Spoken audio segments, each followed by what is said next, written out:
Hey guys, how are you doing? Are you ready for your exams? No. Yeah, it was much nicer at the end of August, you know. The semester was just beginning and the weather was so nice. Now it's winter time in Berkeley, which means like 60 degrees or something. 55. So today is the review lecture, okay? In the last few lectures, I gave you an overview from the kind of a theoretical point of view of what this course is about, and in particular, this last chapter that we have studied. And today, I would like to focus more on the practical aspects of it, and basically on the question, what do you need to know to do well on the final exam, okay? So I'll go over the most important points of the material which we'll focus on the final exam, which, again, will be on December 19th. And I'm not going to go over all the information again. Everything is available online here and also on bSpace. I will also have last-minute office hours the day before, on the 18th, in case you suddenly don't see the difference between curl and divergence, and you panic the night before. You can come to see me on the 18th, and we'll sort it out. I'll sort it out for you. Okay. Also, I want to tell you one more time that the exam will be at Hearst Gym in 3 different rooms. Okay, and the room is determined by your section. Is determined by who your GSI is, and your GSIs have already announced the rooms for you, but you can find all this information again here and here, okay? But you should be aware of where your exam room is. It's important that you are at the right place, and you don't end up in it's Hearst Gym, so it's big and it's easy to get lost. So be sure you know which room you should show up at. Okay. Any questions about the organizational aspects of the final? Okay, good. So now let's talk about the material. I already said that this exam will focus on the material after the second midterm, what we call the third season. But it doesn't mean that you should forget what happened in the first 2 seasons. Meaning that certainly solving all the problems will require skills which you learned before. You should not forget all this stuff, right? Especially multiple integrals are a very important part of this material. So I think it's a good idea to go over that old material, perhaps not devote as much time as the material of the last chapter, which we've studied since the last exam. But you should probably review it nonetheless. Any questions from this part of the audience? No? Okay. Now, so I would like to break it into the material. So I will only talk about the material since the last exam. But again, don't take it as meaning that you should not know anything about what happened before. You should, but the focus will be on this material. Okay, that's why I'm going over this material now. All right. So the first thing I would like to talk about is integrals. In this part of the course, we have talked about different kinds of integrals. And I would like to summarize again what those integrals are and what kind of information you need to be able to compute them. So the first thing I want to focus is just the integrals. What kind of integrals? Well, we integrate over curves and we integrate over surfaces. So there are 2 types of integrals. First of all, depending on the dimension of the domain. Let me talk first about integrals over curves.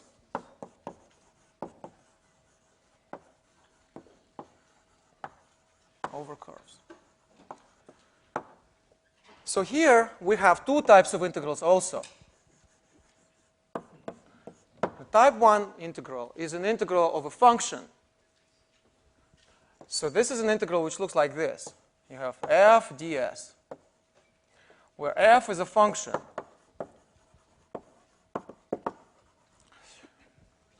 over a curve. So a curve here could be over could be a curve on the plane, that is R2, or in space. On the plane or in space. But the way we handle these integrals is very similar. Now, how do we compute such an integral? So to compute such an integral, the first step is to parameterize your curve. Parameterize the curve.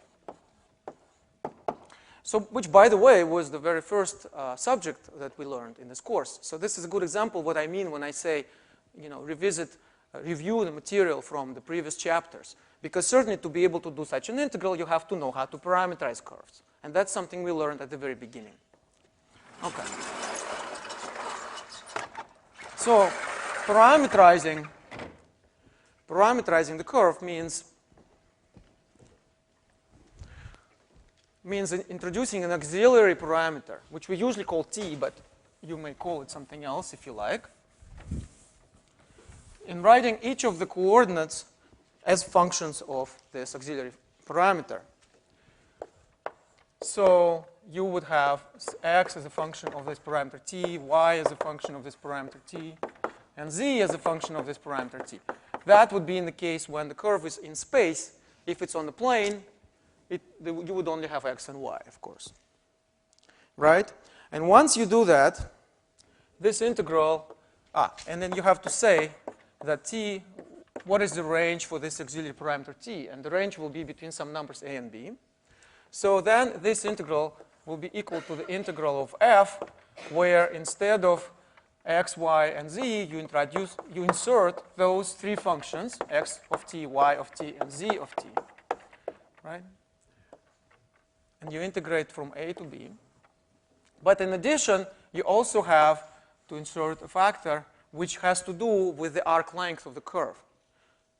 And that would be the following: x prime of t squared plus y prime of t squared plus z prime of t squared. And finally, dt.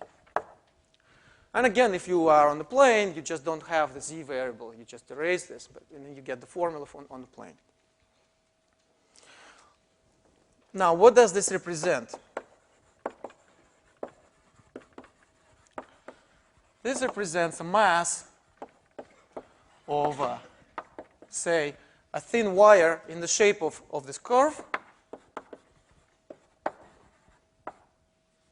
In the shape of this curve, if f is a density function, is mass density function. Also, remember that if f is equal to 1, in other words, you just have the square root, this integral represents simply the arc length. Arc length of the curve. So this integral measures the total mass or total length of this object, this curve. Okay, that's what this integral is about. It's very easy to distinguish this integral from the next type of integral, because you see that in this integral you integrate functions, whereas the second type of integral, you integrate vector fields. So in the second type, you have an integral of a vector field rather than a function. F is a vector field.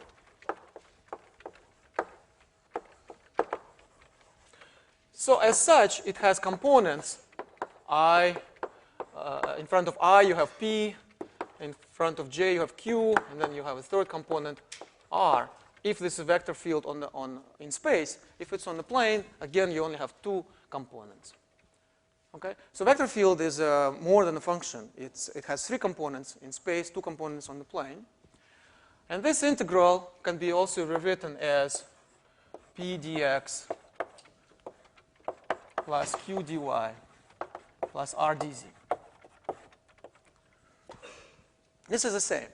This is the same, because the dr here stands for dxi plus dyj plus dzk. And so if you take the dot product of these two, you end up with this formula. So these are two different ways to write a line integral of a vector field, either this way or that way. It's the same. Okay.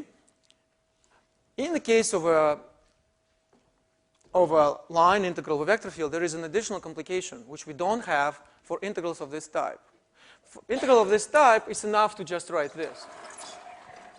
You have to specify the curve, you have to specify the function, and that's it. But in the case of a line integral of a vector field, you have to specify additional piece of data. So which I want to emphasize it. Here you need orientation of C. Of course, when I say you need to specify, what I really mean is that I need to specify it. In other words, if I give you a problem, compute this line integral, I have to tell you with respect to which orientation. Okay? If I don't tell you, it means that the problem is not well posed, unless you have to find, unless there's something said which should enable you to find the orientation. In other words, this is not well defined if you just have the vector field and the curve. You have to also have orientation on this curve. What do I mean by orientation? A curve is going to look like this. So it goes from some point A to point B. And orientation means the direction, which way do we traverse this curve. So there are two possible orientations. Here's one orientation, and here's another orientation. We can go from A to B, we can go from B to A. And of course, the answer, if you choose the first orientation, is going to be just a negative of the answer if you choose the second orientation. But it's a different answer. Unless the integral is just 0, you will get different answer depending on which orientation you choose. So orientation has to be specified, and you have to follow that orientation. So you have to be careful when you set up such an integral. You have to make sure that you are computing it in the right direction. You're doing the integral oriented in the right way. Of course, here I have drawn a curve which has two endpoints. There are also curves which do not have endpoints. Closed curves. Here's an example of a closed curve. In the case of a closed curve,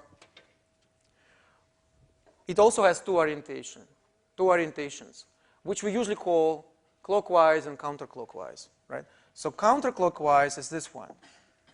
There is also a somewhat misleading terminology in the book, which is called positive orientation, which I would prefer not to use because it's positive, it's a matter of convention, right? So let's just call it counterclockwise or clockwise. In the book, counterclockwise is also called positive. But I think there's potential for misunderstanding if you use that terminology. So let's just stick to clockwise, counterclockwise. I think it's very self-explanatory. Okay. Now, let's suppose you have this. You have chosen such an orientation. How to compute this integral? So you use again parameterization like this. But now it's important to make sure that your orientation that you've chosen agrees with the orientation on the auxiliary parameter t. This t is actually, it just belongs to the one-dimensional space, to the line. And the line is oriented because points on the line correspond to numbers. And numbers are oriented. We can say which number is bigger between any two numbers. So when we write it like this, it means that we identify the curve with the interval from A to B. And the interval from A to B is always oriented from A to B like this, right? So let's suppose that under this parameterization, you choose the orientation like this. So it goes from this point to this point. And this point is t equal A, and this point is t equal B. Okay? Let's suppose that. In this case, this integral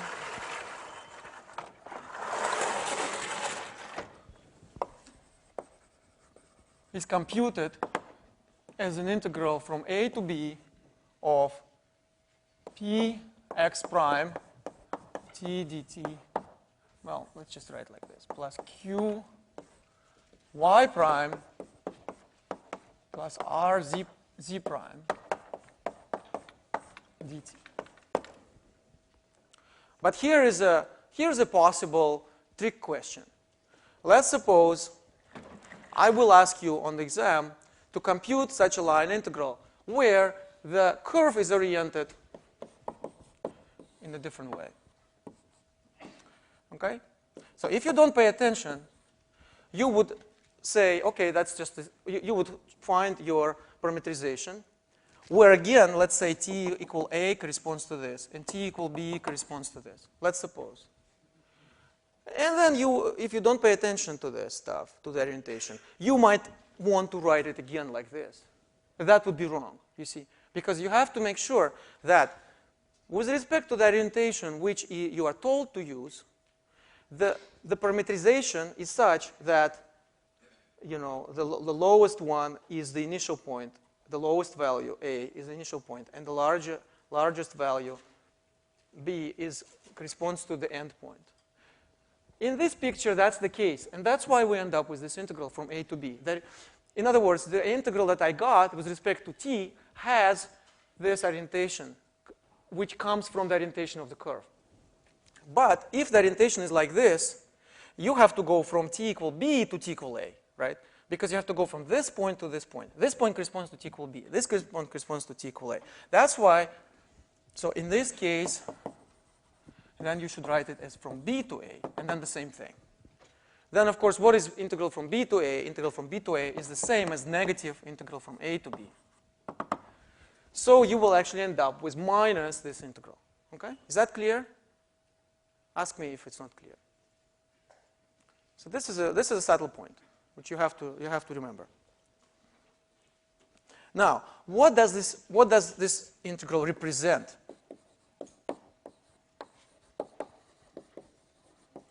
Interpretation of this integral is that it represents work done by force.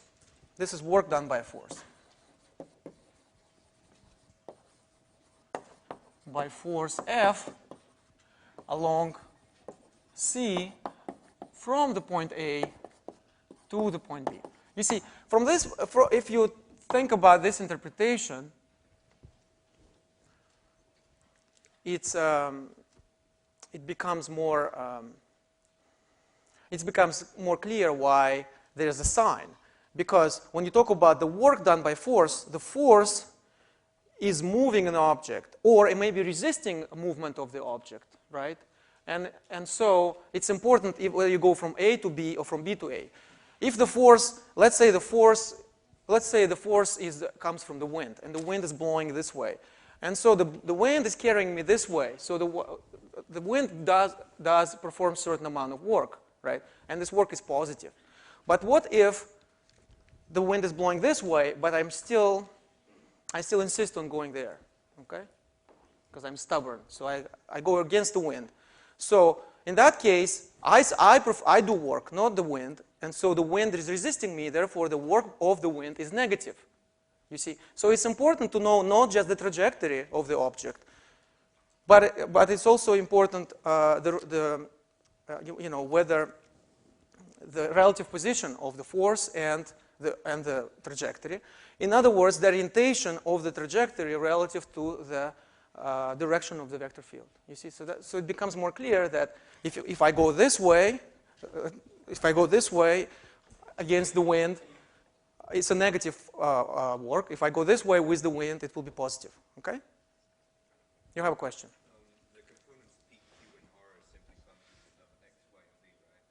So we have to replace those x, y, and z with their respective curves. That's right. That's right. When I write it like this, so the question is about this PQR. In this formula, I spelled it out. I wrote f is a function of x, y, z, but now x, y, z have become functions of t, so I substitute these three functions into f.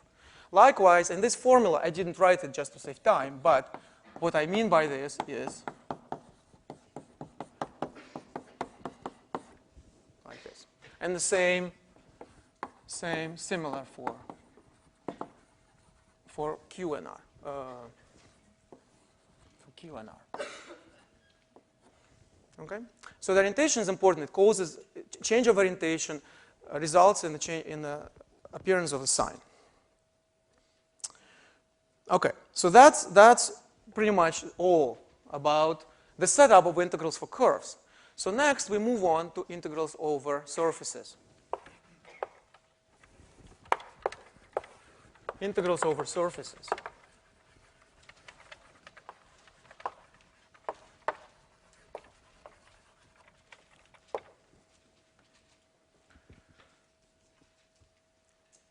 So what do we need to know here? Here, again, there are two types of integrals that we are interested in.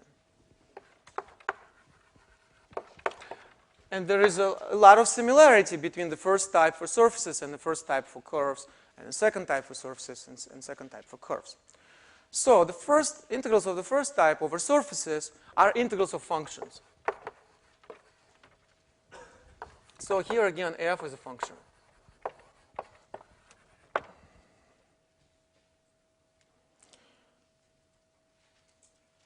And, in this case, you have a surface M, and it is embedded in R3. You could also have a surface embedded in R2. That would be just a region on the plane, like this, right? But that's integrating over such regions was the subject of the earlier chapter of the course, chapter 15. These are just the usual double integrals. So here the novelty is when you look at surfaces in R3, which do not fit in R2, which cannot fit in a plane, but only fit in a three-dimensional space, like a sphere, or part of a sphere, right? So what I'm talking about is something like this. Like a cap like this. That would be M. So how do I compute this? Again, to compute, I have to parameterize my surface. Parameterize. Because it is now two-dimensional, I have to use two auxiliary parameters, which we usually call u and v. And so we write x is some function of u and v, y is some function of u and v, and z is some function of u and v, where u and v run over points of some domain already on a plane. So what I'm doing is that I'm trying to identify a curved surface like this M, with a flat surface like this, which I call D. So each point here would correspond to a point here. And it's a one-to-one correspondence. That's what this parameterization means. Once you have this parameterization, you have a formula for this integral.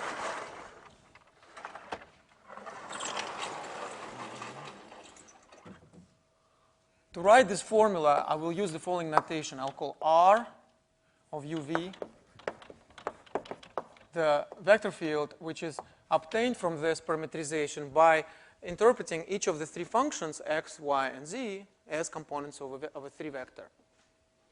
So you will have x of uvi plus y of uvj plus z of uv. Okay. This is vector r. And so I can differentiate this vector. For example, r sub u will simply mean x sub u times I plus y sub u times j plus z sub u times k. So again, this stands for partial derivative of x with respect to u. These are partial derivatives with respect to u. So this is another example of something which we use in this part of the course. We're building on some material that we learned before, because of course we learned partial derivatives earlier, right? Before the second exam. So again, you have to know how, for example, how to compute partial derivatives. Without knowing how to compute partial derivatives, you would not be able to compute such integrals. Once we have this, we also have r sub v. Defined in a similar way, you just put derivatives with respect to v instead of u. Then the formula is the following. I actually made I only drew one sign of integration. I should have drawn two signs of integration. For double integrals, we draw two signs. Well, it's not a big deal. I will not deduct points for this, since I've made the same mistake. So I'll go easy on you if you put a 1 integration sign instead of 2 for double integrals. But for triple integrals, you should put more than 1. For double integrals, I will be, I'll be lenient on double integrals in terms of this, how many integral signs you put. Okay, let me put 2 signs here, though. So integral over this m, you'll be able to write as a double integral over d, where here you will put f, where again you put x of uv, y of uv, and z of uv. And then you will put r sub u cross r sub v. This is a cross product. Again, something we learned before. And then you take the magnitude of this vector, dA. dA is the usual measure of integration on the uv plane.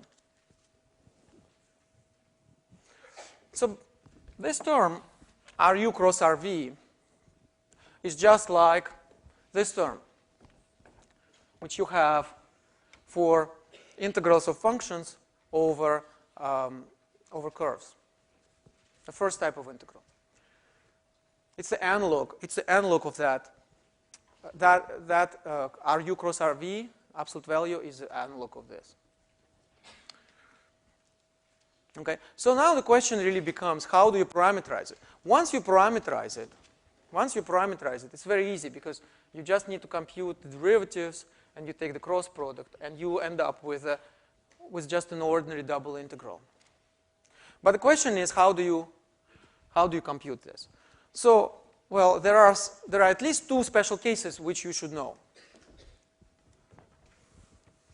The first special case is when your surface is part of a graph. It's part of the graph of a function. In this case, the formula simplifies. And in fact, it's a good idea to remember this formula. Or you will actually have a cheat sheet, so you can just write it on the cheat sheet. So you don't have to remember. Okay, so special cases. The first special case is when the surface M is part of the graph of some function g of x, y. So in this case, what we can do is we can just say that x is u, y is v, and z is g of uv. Okay? Or we can just stop pretending that u and v are two additional auxiliary variables and just call them what they are. I mean, let's just call these auxiliary variables x and y. So then the parameterization will be in terms of x and y, and we'll have x is x, y is y, and z is g of x, y. So in this case, actually, you can compute this cross product. And this has been done. I did it in class. I wrote this formula in class. The computation is explained in the book. You must have done it many times on homework. So you might as well just remember this formula. And the formula is like this. It's minus gg dx minus dg dy. So this is I, this is j, plus k, if I remember it correctly. Please correct me if I'm wrong. I think it's correct. This formula you just get by applying that general formula in this particular case. It's just that when you compute the cross product, so you have to compute this, the determinant of a 3 by 3 matrix. It's just that the matrix becomes very simple and it simplifies, so it's easy to compute. I'm sorry? That's right. I did not close a parenthesis, for which I apologize. Okay. No, please tell me, because we want our worldwide audience to see only the correct formulas. So, okay. And now, if you have this, you can compute its magnitude very easily. And so it's just going to be the square root of the sum of squares of these components. So it's like this.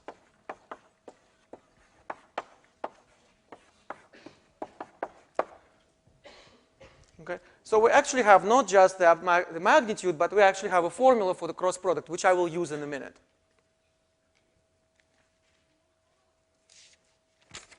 Okay.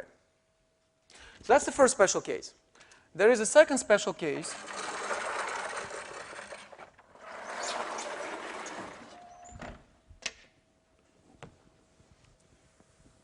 when your surface is part of a sphere. The second special case is M is part of the sphere. Of the sphere of some radius. Let's call this radius R. So this radius R is just a number. So you got a sphere which is of this radius. And your M could be just the entire sphere. Could be the entire sphere. Okay? Or it could be hemisphere. Or it could be part of the sphere which is confined within a cone.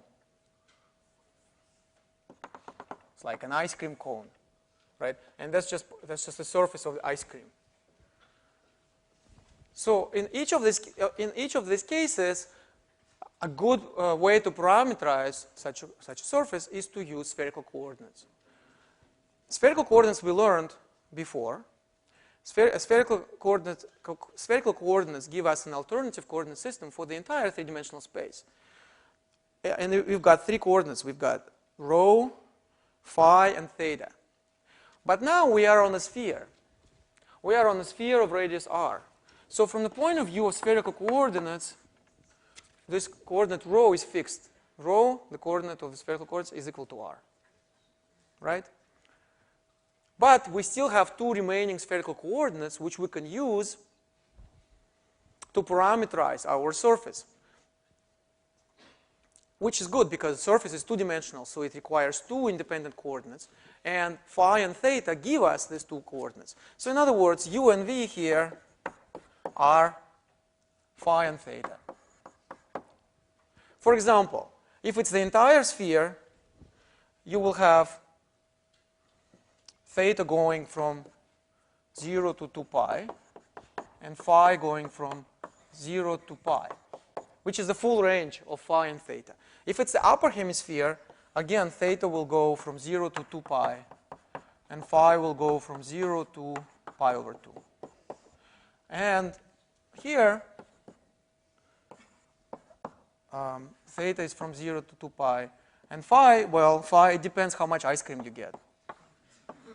So it's in your interest to have it as large as possible, I guess. Although then it becomes more difficult to hold it. So let's just settle on the middle ground, pi over 4. Okay? So that's how you parameter. This is an example of parameterization. And now, in this case, there is a formula also for. There is a formula for. Let me erase this. So that's just I write the formula for R u cross RV. But now we don't have u and v, we have phi and theta. And so R phi cross R theta in this case, and I'll just write the formula for the magnitude, is actually what you would expect it to be. It's exactly the formula for the Jacobian, except that you have to set rho equals r in here. So it's r squared times sine phi. You have a question?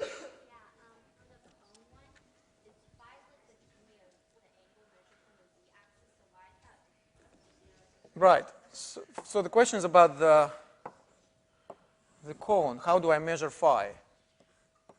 Phi is measured from the z-axis, right? So 0 to pi over 4 would be this kind of range. Yeah, it works? Although I have to say in this picture it looks a little bit less than pi over 4. I don't want to shortchange you. It's ice cream.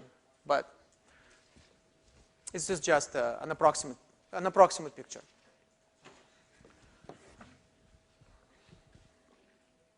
Not the best day to eat ice cream in Berkeley, though.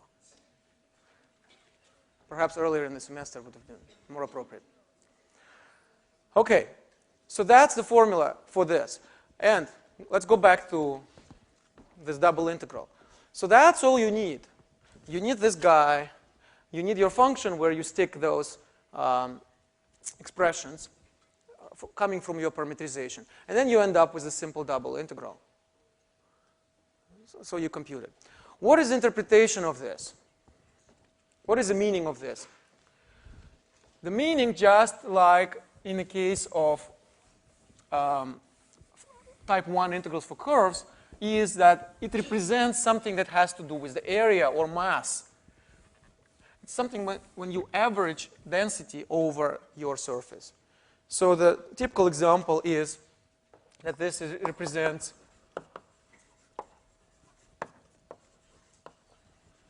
mass of, say, aluminum foil in the shape of M,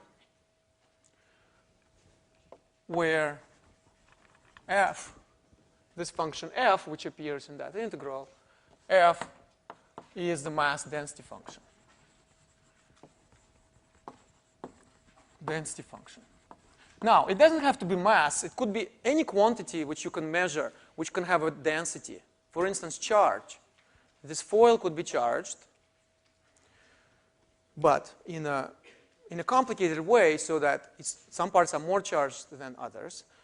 So you have to integrate, you have to average them out. And so you can have f may be the charge density function, not necessarily mass density function. So then you would be calculating total charge. By the way, if it is mass, you can also talk about the momenta of the mass, which means that you would be multiplying in this under this integral f by x or y or z, right? So you can also find the center of mass for this membrane, for this surface.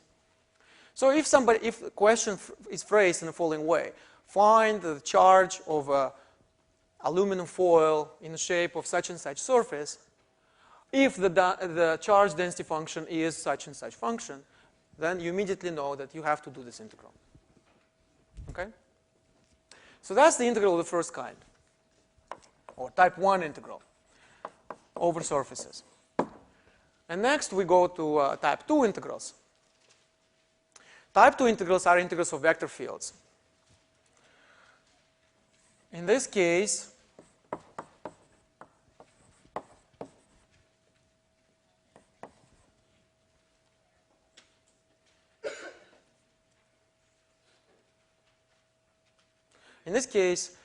we are given a vector field f.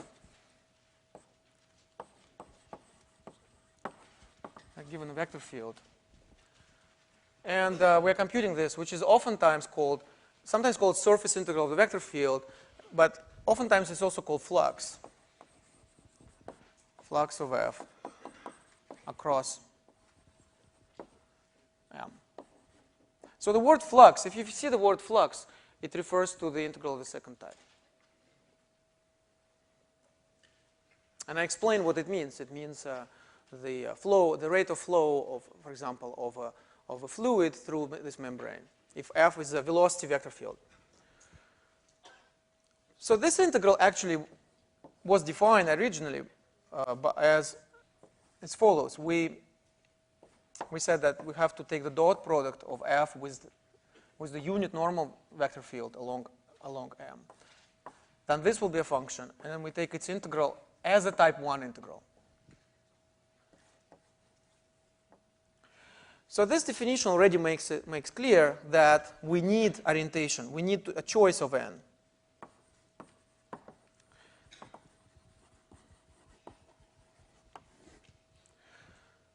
So just like the integrals of second type for curves are not really well defined if you just specify a vector field and the surface, integrals of the second type are also not well defined if you just specify a vector field on the surface. You have to specify orientation on your surface.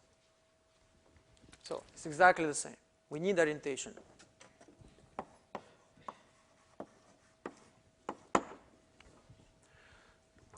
And the orientation should be given to you if you have to solve a problem. The orientation, if you are given a problem where you have to compute the flux of a vector field across a given surface, the problem has to say what is the orientation, or there should be a way to find which orientation is supposed to be. Okay.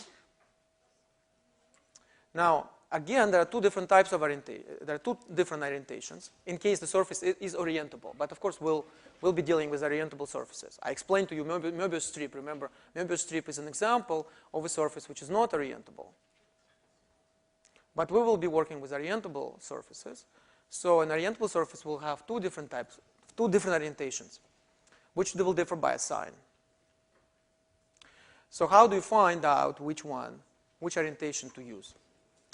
So let me, first of all, rewrite this.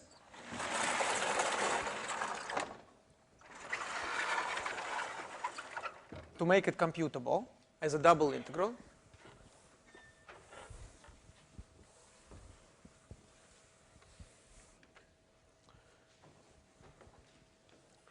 So again, I am assuming that my surface is parameterized in this way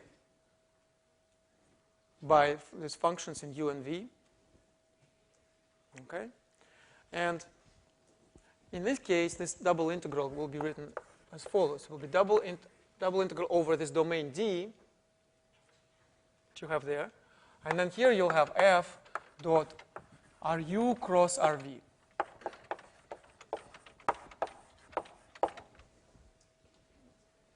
I mean, in principle, you could try to compute this integral by using this n. And there are different ways. There are different ways to try to find this normal vector. Okay? A unit normal vector. So you could actually apply this formula and then compute this integral as a type 1 integral.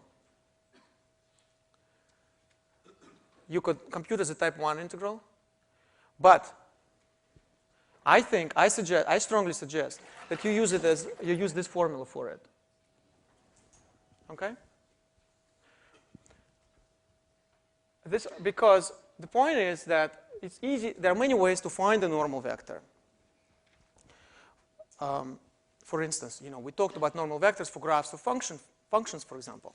But what you need to do after this, you have to first of all normalize it. You have to get a normal vector of unit length. You have to normalize it. And then, in addition, you will have to compute this ds, which itself is a rather complicated task, right? You have to compute this ds, which we here compute as the magnitude of ru cross rv. The nice thing about this formula is that this formula is obtained from this formula where, instead of n, you take this ru cross rv, which you normalize by dividing by its magnitude. So what happens is that there is some cancellation. This norm, this magnitude, gets canceled by the same magnitude in the denominator. So the formula actually simplifies. That's why I think that this formula is nicer. So it's easy to get confused if you use a different type of formula. I mean, you can do it at your own risk, if you like, if you know what I mean. But I just think that this is the best way to do it in the framework for the kind of problems that we are dealing with here. Okay. So here's the formula. But how do you see if this is the right answer and not its negative? You see, so this is a big question. How to see that you get the right orientation?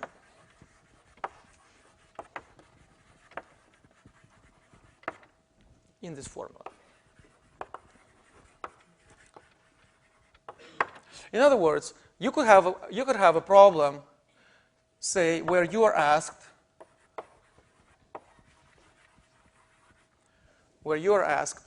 to compute, to use the orientation, to compute with respect to the orientation, upward orientation.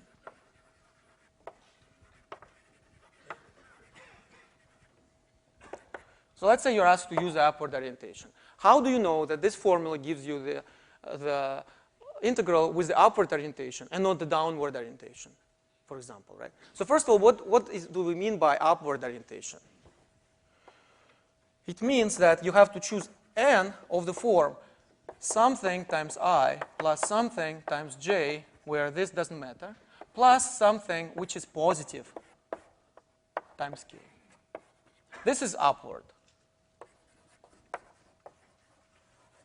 And if I put less than 0 here, it will be downward. So that's the terminology. Upward vector is a vector whose k component or z component is positive.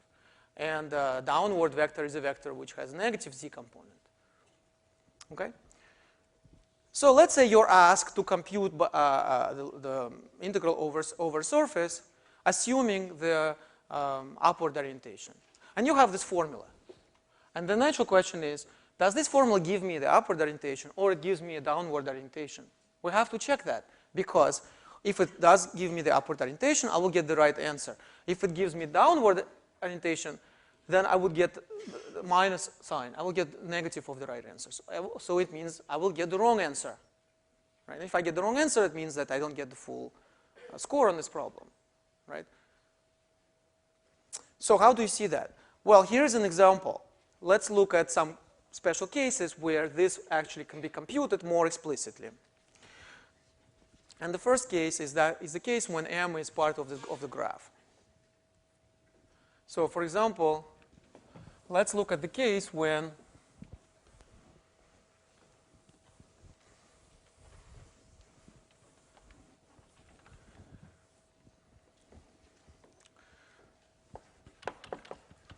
example M is part of the graph of the function g of xy. In this case, we have already computed Rx cross Ry. It is written on this formula. This is Rx cross Ry. So let me let me just copy this formula here.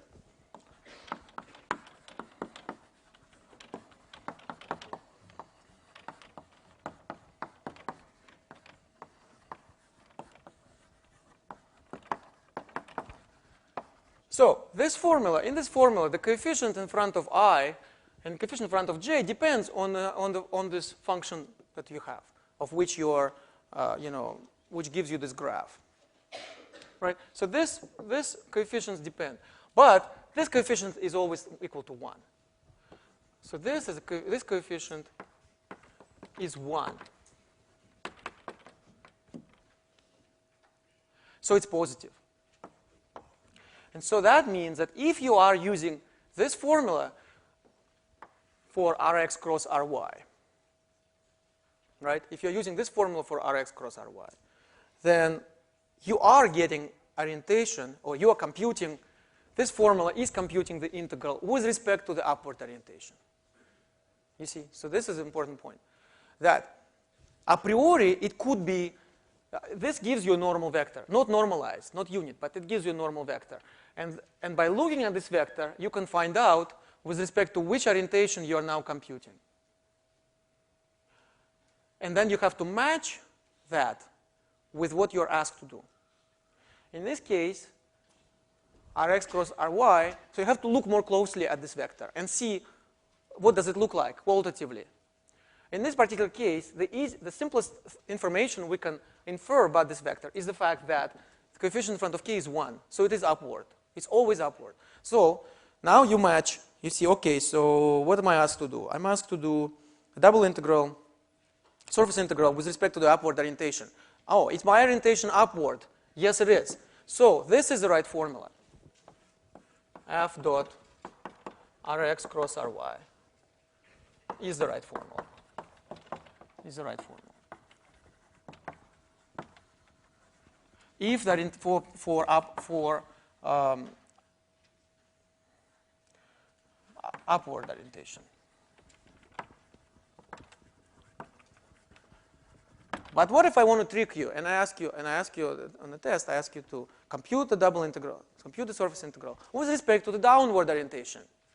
If you don't pay attention, if you have copied this formula on your cheat sheet, right? And you've copied this formula on your cheat sheet. And so you think you're in good shape. You just apply this formula and you get an answer. But you get the wrong answer because you did not pay attention to what was asked. You were asked to compute with respect to downward orientation, but you computed with respect to the upward orientation. Just simply because the formula you are using always gives you upward. But I have the right to ask you to compute with respect to downward orientation. You know, both integrals make sense. It's my right and my prerogative, in fact, to ask you to ask you to compute with respect to any orientation that I like. So in that case, you have to be clever and you have to put a minus sign.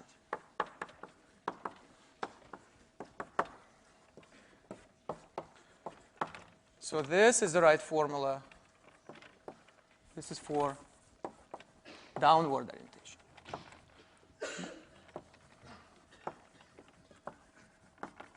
Because putting this minus sign, you can interpret it as putting the minus sign in front of Rx cross Ry. If I put it in front of Rx cross Ry, I will get plus here, and most importantly, I get minus 1 here. If I get minus 1 here, I got orientation vector, which is downward. So that matches what I'm asked to do, right? To do the downward orientation. So that's why this is the correct formula.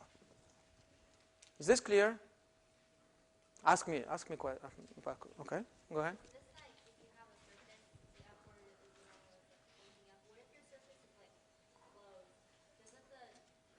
Right. I'll give another example in a minute for when it's not upward or downward.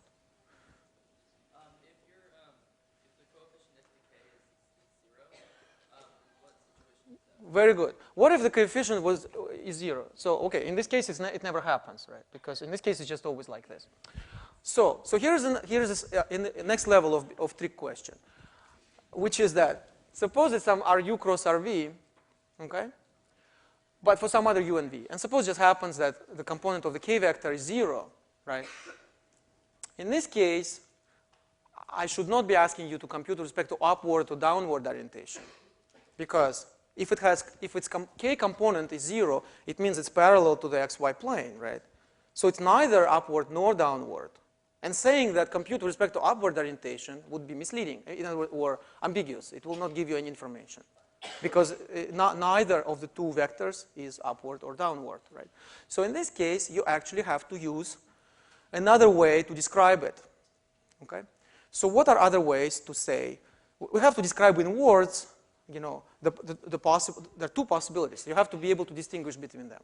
If the k component is non-zero, you can distinguish between the sign of k, right? You can say if positive sign or negative sign. But if it is 0, for example, you can talk about the sign of the coefficient in front of j. Even in this case, here's another trick question I could ask. Instead of saying compute this integral, even in this case when it's part of a graph, instead of saying it's the upward or downward, I could say compute it with respect to the orientation, which is to the left. Okay? So what does it mean? What should you do if you see that? Don't panic. It's if the orientation is described in terms of left-right, it means we are talking about the y coordinate, right? Instead of the z coordinate, which would be k, we're talking about the y coordinate, which would be j, right? So to the left would mean that the coefficient is negative, and to the right would mean that the coefficient in front of j is positive, right? Now, of course, in this case, it's not clear. It depends on the function g. Sometimes just the fact that there's a minus sign here doesn't mean anything because the function could be negative. So then the total sign would be positive and so on, right? But in the particular example which you are computing, you should be able to see if it's positive or negative over that range. You see? So what I'm saying is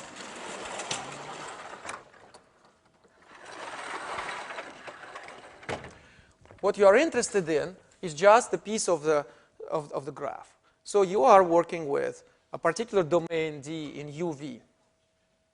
And you have to see whether over this domain a certain coefficient is positive or negative, right? That's all it is. And for example, suppose you find that Ru cross Rv. Let me now switch to the more general setting where you actually have coordinates u and v, and it's not necessarily graph of a function, but some other more general surface.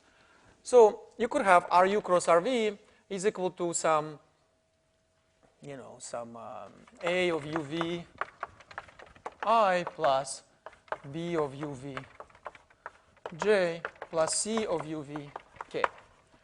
This is what you will compute by taking these partials and taking the cross product. So you'll get three functions. And then you just have to look closely. What do they look like? Well, let's say this is u squared plus v squared. Okay? So then it's not 1, but it's going to be positive.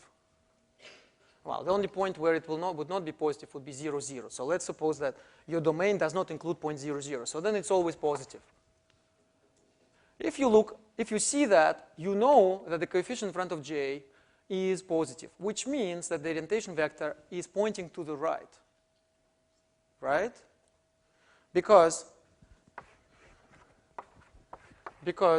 this is x.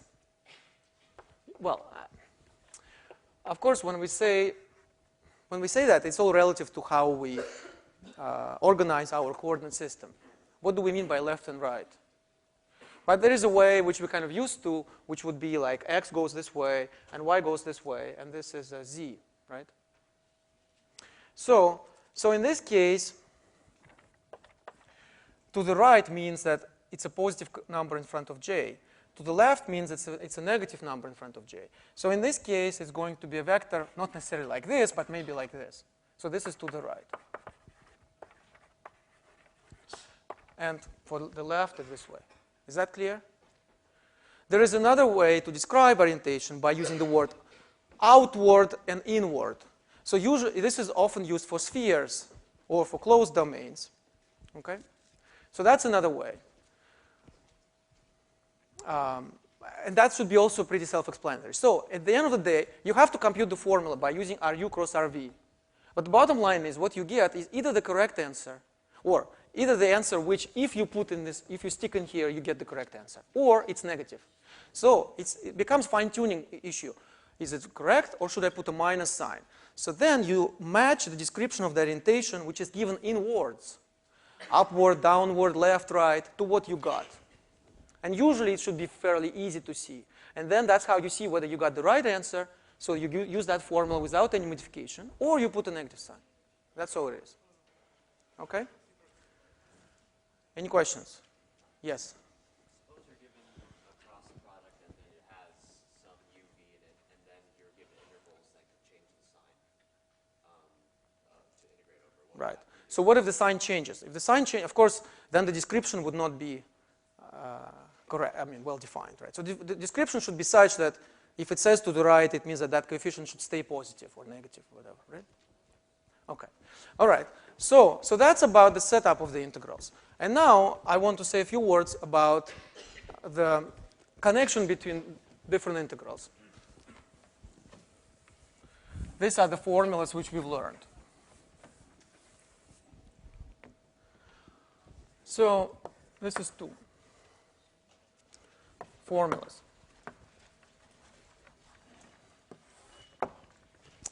So we have essentially learned 3 different formulas. We have the fundamental theorem for line integrals.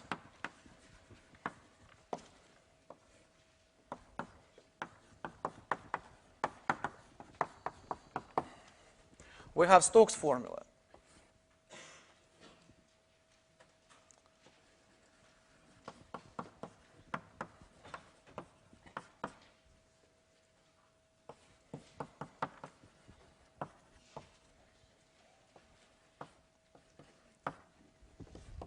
And then we have divergence theorem.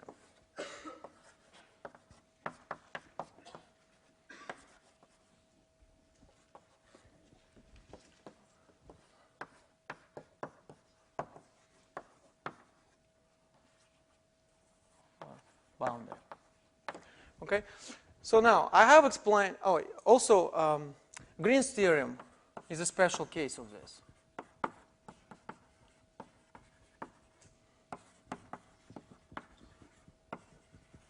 When M actually belongs to the plane. It's a special case of this. So that's why I didn't single it out.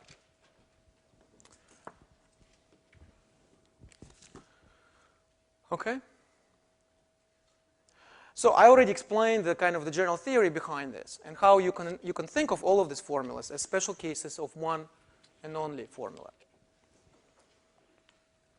What I would like to focus now is the practical aspects of this. How can you apply these formulas to computing integrals of the type that we have just discussed. So here, I would like to emphasize, first of all, the following aspect of these formulas. That in these formulas, always there is a trade-off between the sort of a boundary, the sort of a geometric boundary of a domain, and a sort of derivative of the object that you are integrating. There's a trade-off.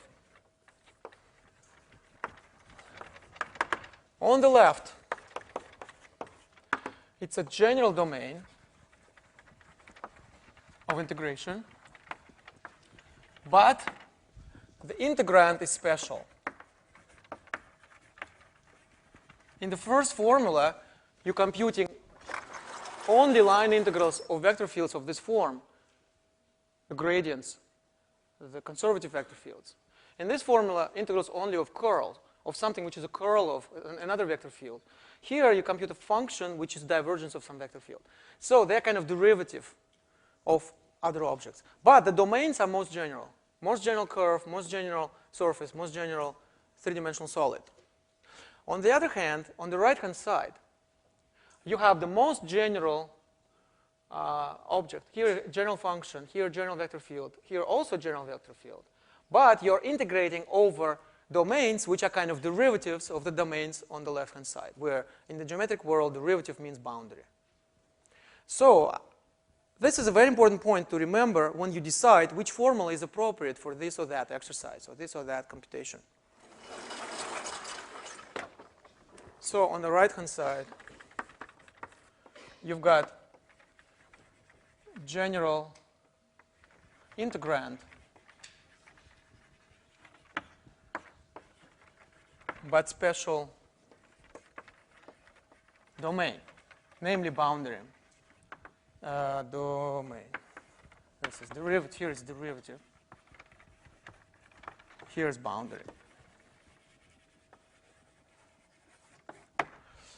Okay. So so don't try to use the formula where, for example, where just on these grounds you can rule it out. In other words, or don't use it in a straightforward way. Use it in a more creative way. You see, so let me give you just 2 examples of how these formulas could be used. So example 1.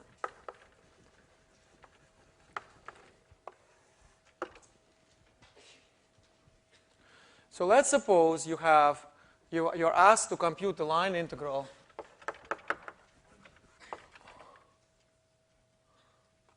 of a vector field. But the curve over which you have to compute is very complicated. So this is the first indication that you should replace the domain of integration. Okay? So in this case,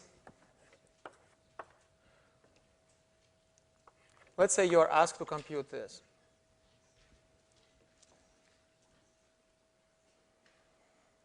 So the clever thing to do is to replace this domain by this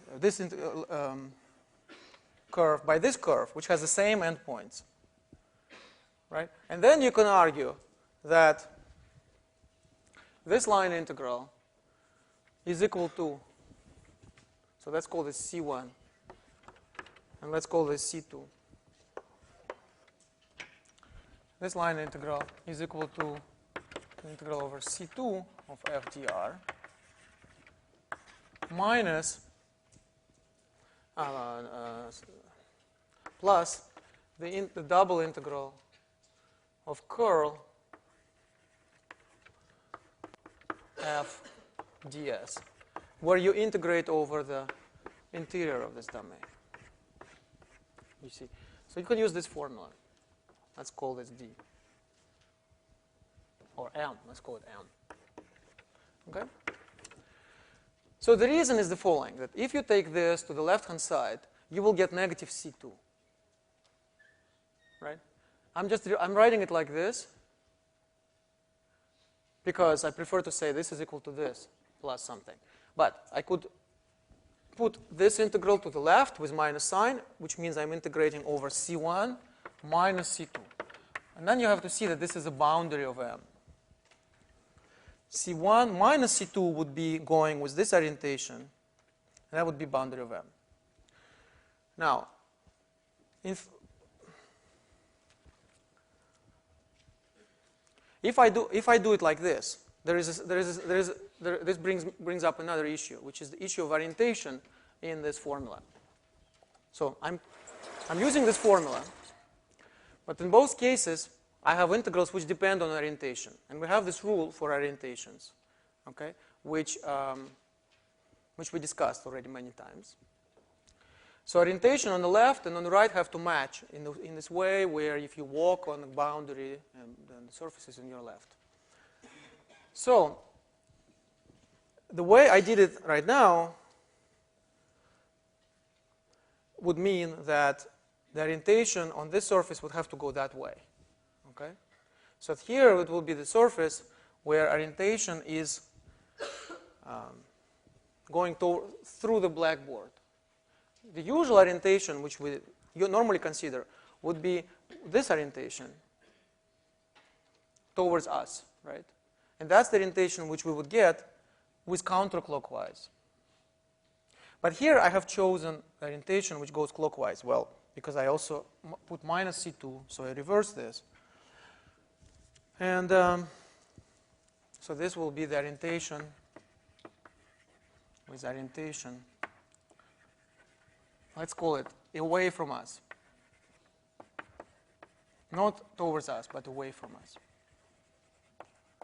Because if somebody would be walking, if their feet are on the blackboard, but their head points that way, so they'd be walking in that classroom, they'll be like Spider-Man, and they would be walking also on like this bizarro world, which is behind this blackboard, which we don't even know what's going on over there, right? But if that person would be walking like this, the surface would be on their left, right? So normally, if I were to walk like this, I would have to walk counterclockwise for the surface to be on my left, right? So if I wanted to have orientation here towards us, I would have to, for this formula to be true, I would have to choose opposite orientation. But, so I'm putting sort of several things into this example because I'm out of time essentially, but I'm trying to sort of pack a lot of information into this one example.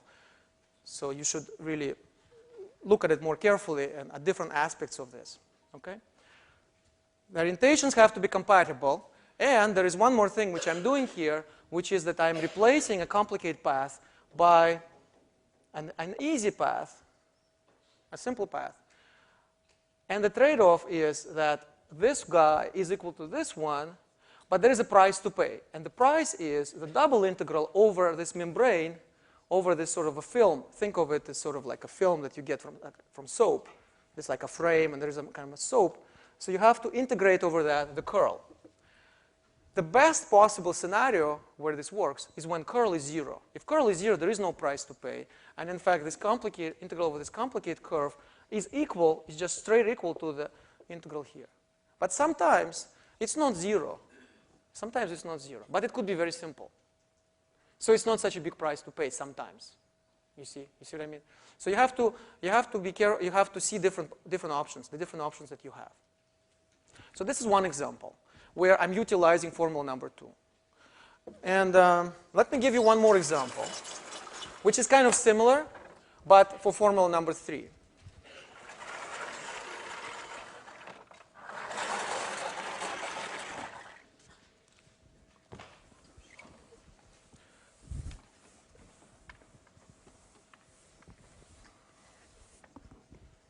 So maybe I should emphasize here that in these formulas, orientations have to be compatible. Have to be compatible. This is important. I'm not going to explain it one more time because we spent a lot of time talking about this in the previous few lectures. So example number 2. Example number 2, you kind of a similar trade-off, but where you have to compute a double integral.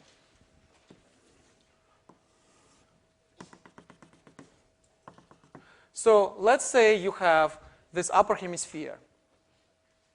And then you also have this disk at the base of this upper hemisphere.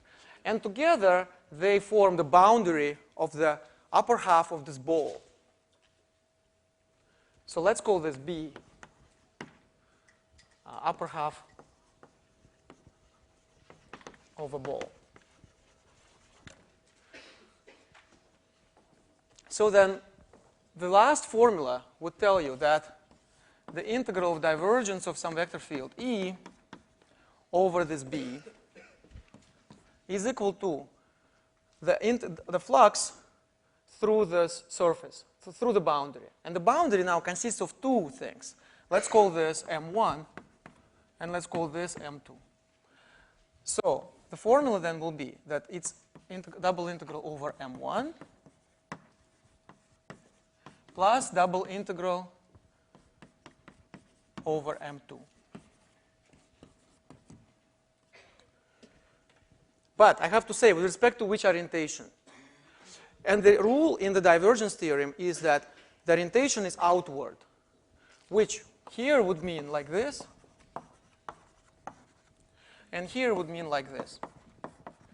Here it's outward, actually is upward on the top part, and on the bottom, outward is actually downward. But both are outward. So that's what I mean here and here. So how can we utilize this formula? For example, what you can do is you can express this as the difference between this and this. You see, so this way you can express a complicated integral over something very curved, the sphere or upper hemisphere, in terms of two flat integrals. One of them is over a three-dimensional solid, which actually may be quite simple, depending on what... I made a mistake like this, dv.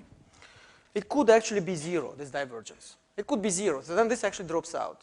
And then you can express this guy as negative of this guy, right? Or even if it's non-zero, it could be something very simple, like 1, function 1 or something. So then it's easy to compute. And this one is certainly easier to compute than this one, because it's an integral over a flat region. So you have this trade-off, again, similar to the trade-off discussed in the previous example, between an integral over one part of the boundary and the integral over the other part of the boundary with a surplus or price to pay coming from the integral of the divergence. So these are very typical examples of the kind of things that you need to know to be able to apply these formulas. Okay? So here's what we're going to do now. I'm going to stop, and we're going to do course evaluations. It'll just take a few minutes, okay? Come on, guys, come on over, so we'll start distributing them. And we'll just take a few minutes. And after this, after we're done with course evaluations, I'll be here for office hours. And so you can ask me questions about anything, well, related to the course. Okay?